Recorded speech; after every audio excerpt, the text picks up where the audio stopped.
Now when I think of New Zealand, really only one word seems to come to mind. Tau matawhakatangi hanga ko au o tamatea tsuri pu ka piki maunga horo nuku pokai whenua kita na tahu. It's time to learn geography now! Hey everyone, I'm your host Barbs. New Zealand is one of those places where a few people have made a powerful image for themselves. It's one of the last places on Earth to be discovered and inhabited by humans. And when they arrived, it was unlike anything anyone had ever seen. Mostly because there were these massive 12 feet tall bird monsters. We'll get into that in a bit. But first,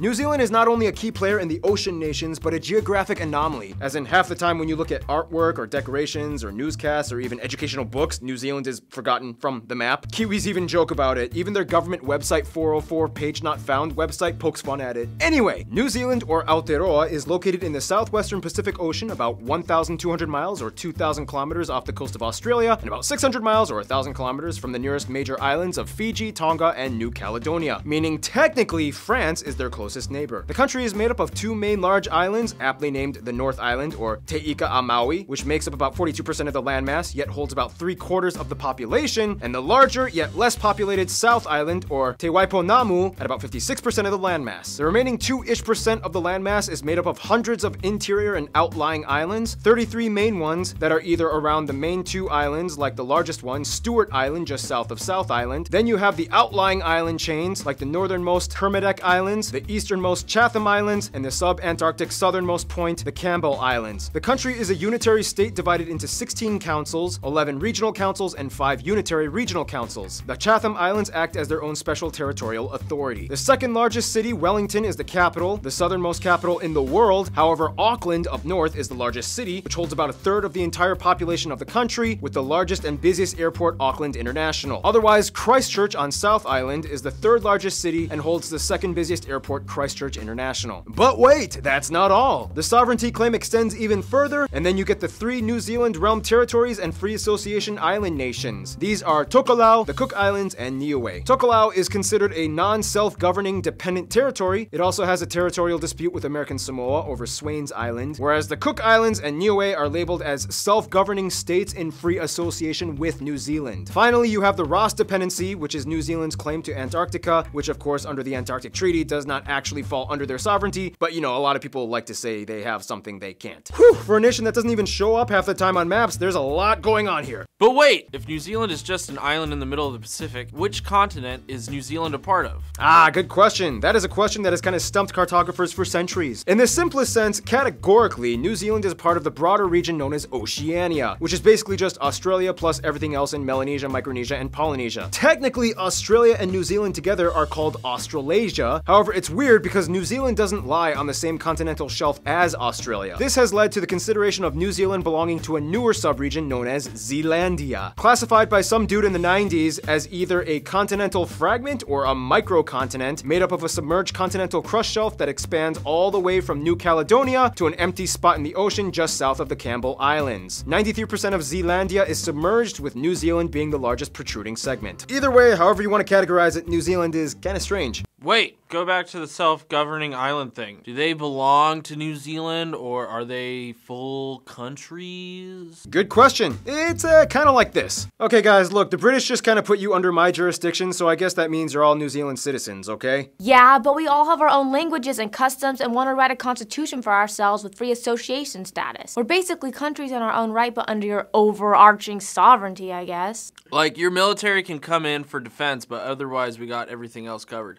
I mean, guys, I have less than 2,000 people on less than 5 square miles of land on 3 islands. I think I'll just become a dependent territory state. All right, fair enough. 2 kind of countries with loose ties and 1 dependent territory country with stronger ties. Got it. Plus, hey, I became the first completely solar-powered nation in the world. Not exactly fully functional sovereign nation state by definition, but yeah, good for you. Some places of interest in New Zealand might include the world's steepest street at a gradient of 38 degrees, the National Museum, Auckland's Sky Tower, you can actually jump off of it, the Rotorua geysers in traditional Maori village, Rainbow's End and Splash Planet, the International Antarctic Center, Hobbiton, so many wine fields like the ones in Marlborough, 90 Mile Beach, which is actually only 56 miles, Waitomo Caves with glowworms, Frying Pan Lake, and the Meraki spherical boulders. And honestly, I could go on and on with all the natural wonders of this country, but that would take like 50 videos, and we gotta cram as much as we can in this one. So let's just talk about all the natural stuff of New Zealand, shall we?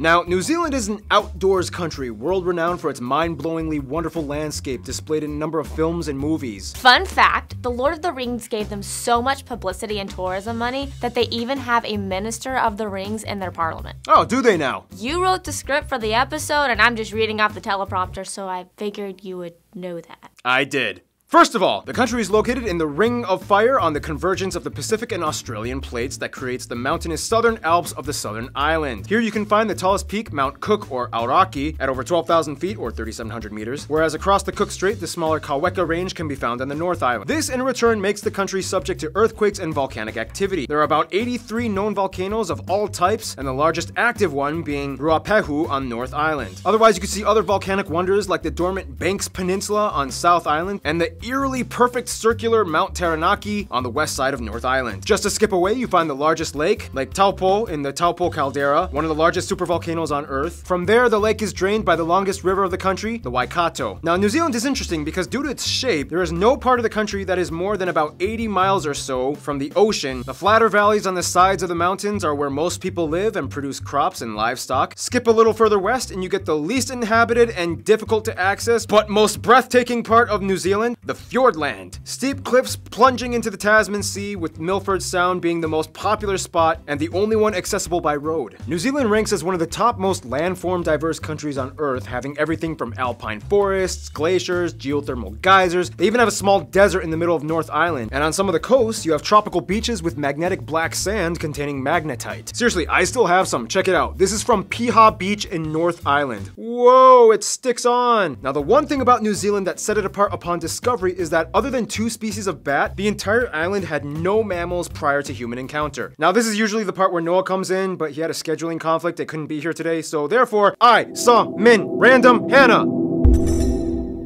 Hannah, take it away. The country is a bird haven with over 200 species, over half endemic to New Zealand. And the funny thing, many of which are flightless. It's like the flightless bird capital of the world. Species such as the kakapo, the world's only flightless nocturnal parrot, and they have more species of penguin than anywhere else on the planet. At one point a long time ago, they used to have the moa, a 12-foot tall monster, until it was hunted by the native Maori to extinction. Then you have the national animal, the famous kiwi, a flightless bird which comes in 5 forms on both islands. Known for their hair-like feathers, long beaks with nostrils, making them some of the only few bird species that can smell. Otherwise, with flying birds, you have the kia, the world's only alpine parrot. And if you see one, they are curious creatures, unafraid of humans, that love to chew on shiny objects or rubber. Seriously, those guys tried to steal my stuff one time. Outside of the bird world, you can find reptiles like the turatara, which has a 3rd parietal eye on the top of its head, or the giant weta, the heaviest insect on Earth.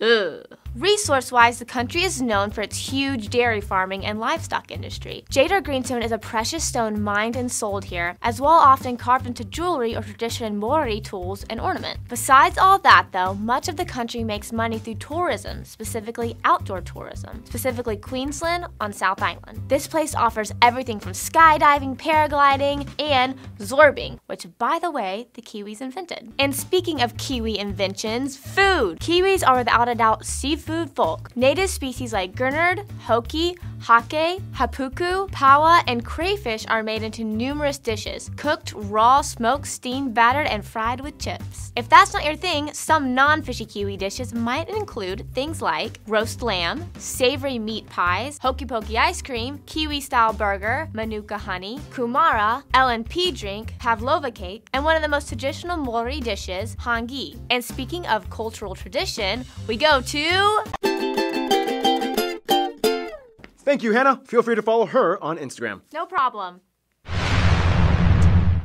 Yeah, that's a thing now. Now, this is going to be the best part of the episode because the people of New Zealand, known as Kiwis, are the biggest treasure you'll find. First of all, the country has about 5 million people and often ranks as one of the top 3 ease of business index countries in the world with the least corruption. At somewhere around 74%, the country is made up primarily of peoples of European descent, mostly of English, Scottish, and Irish ancestry. About 15% of the country is native Maori, 7% Pacific Islander, and the rest are mostly Asian of various countries like China, Korea, and Japan. Yes, by the way, it's pronounced pronounced Maori, not Maori, Maori. They use the New Zealand dollar as their currency, they use the Type I plug outlet, and they drive on the left side of the road. Now, we all know that English is the most widely spoken language in the country with a distinct Kiwi dialect. To outsiders, it sounds just like the Australian one, but they swear it's different. They have some distinct Kiwi words. Here's my Kiwi buddy Jared explaining. Bro, it's a beaut. I'm off to the dairy. Is that us? Yeah, nah, it's a cracker, but it's ages and we're in the wops. Egg, you're taking the piss. It's close as. Chuck on your jandals and it'll be a piece of piss. Whatever then, only if you stop rocking me up.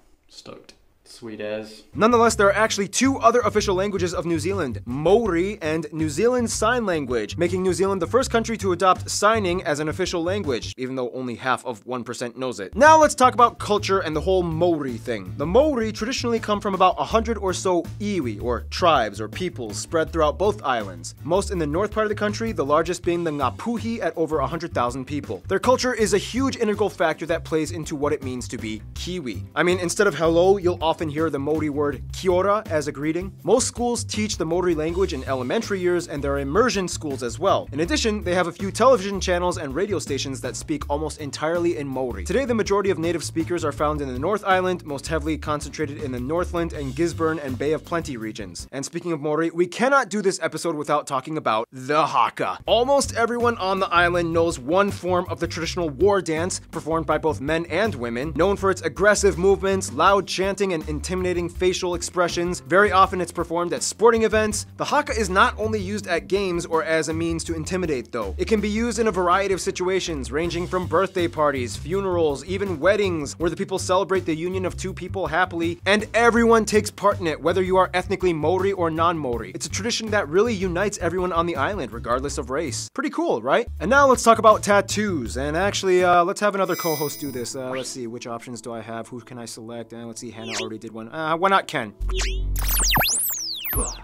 All right, Ken, take it away. You might occasionally come across someone with kirituhi, or skin art, or tamoko, which are face tattoos. There's so much information that goes into this, but basically, Maori tradition did not have a specific written script. Instead, they use a documented information and history through a series of wood carvings and tattoos. No two are alike, as each person's tattoos told a specific story of who they were. Generally, the left side is reserved for the father's lineage, and the right side the mother's. The patterns can describe everything from tribe, rank, work, expertise, athletic accomplishments, and so on. In other news, Kiwis are pretty athletic. You cannot talk about New Zealand without mentioning rugby. They are 3-time World Cup championship winners, and often when they don't win, they place in the top 3. Thank you, Ken. Feel free to follow him on Instagram. And now it's time to talk about history, in the quickest way I can summarize it. Bird Island, no humans. Maori come in from Polynesia, maybe sometime around the 1200s. Maori Pa settlements established. Moa bird is hunted to extinction. Tribal battles for land. Abel Tasman becomes the first European to come in contact. They kind of forget about it until the British come in by like 100 years later. For a while, they just kind of traded with the Maori. Intertribal wars with the new weapons that they acquired by the Europeans. Missionaries, British colony, New Zealand wars, Treaty of Waitangi, controversy with mistranslation. Self-government within the British Empire. Women's suffrage. Massive immigration wave. World War I, they play a role in Pacific warfare against German-occupied Samoa. World War II, they play a role again in the Pacific, but this time against the Japanese in Papua New Guinea. Statute of Westminster Adoption Act, Muldoon years, 1980 reforms, 1990s and early 2000s, business really starts to boom. Earthquake in Christchurch. Some notable people from New Zealand or of Kiwi descent might include people like Hongi Hika, Hone Heke, Te Puea Herangi, Maui Pomare, Potatau Te Ferofero, Ernest Rutherford, Kate Shepherd, Sir Apirana Ngata, Sir Edmund Hillary, Sir Peter Jackson, Jacinda Ardern, Russell Crowe, Jonah Lomu, Sir Colin Meads, Dame Fina Cooper, Flight of the Conchords, Bruce McLaren, Catherine Mansfield, Lord, oh, and the meme page Dolan Dark, I was told. Yeah, quite a few cool Kiwis out there, which brings us to our next segment, the Kiwi Crew. They're friends, the Friend Zone.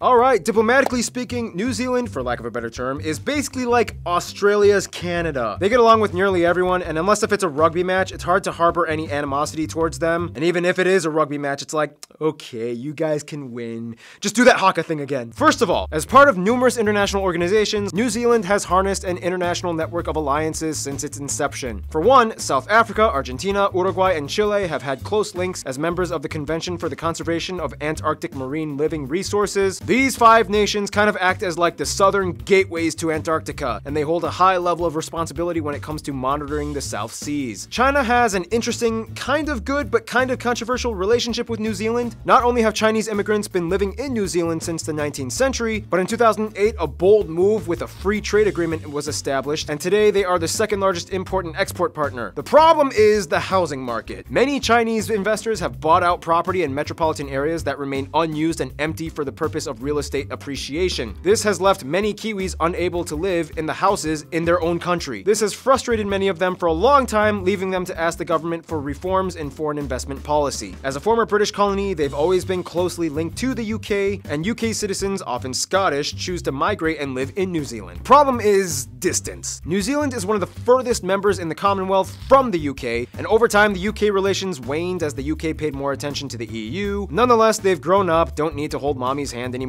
and they can handle their own affairs. Then we get to the quadfecta, the USA, Canada, and Australia. There is somewhat of an unspoken, unbreakable bond between these 4. New Zealand has fought alongside the US in almost every major global event from the 20th century and on. There was a slight hiccup in the ANZUS Security Treaty in the 80s in which they decided to initiate a nuclear-free zone in their territorial waters. Nonetheless, relations are still strong and they are considered one of the closest allies. Canada and New Zealand are very close though. They both think very similarly and are both Commonwealth nations, with the same queen as their technical head of state. Both share similar views on a variety of issues. Both are the smaller versions of a bigger neighbor that gets all the attention. Business, trade, and tourism is strong between them, and in a way they kind of love each other for all these reasons. When it comes to their best friend, however, as much as they love to poke fun, mock, ridicule, and spit on each other, they cannot deny that Australia is the closest. Australia even has a clause in its constitution that allows New Zealand to become a part of their country if they should ever want to for whatever reason, although New Zealand is like, thanks, but no. Australia is not only the largest trading and business partner, but also has the closest history and culture. The two have a unique Trans-Tasman Agreement that states that citizens of each country can migrate and have automatic residency. The two go hand in hand, however, when Australia isn't looking, Canada kind of slips in and they kind of go off on secret dates. In conclusion, as humanity's last major expedition, you can imagine how the first settlers must have felt when they approached on this unknown world of glaciers, volcanoes, glowing caves, geysers, and giant 12-foot tall bird monsters. You don't need Lord of the Rings. New Zealand already is a real-life fantasy. Stay tuned, Nicaragua is coming up next.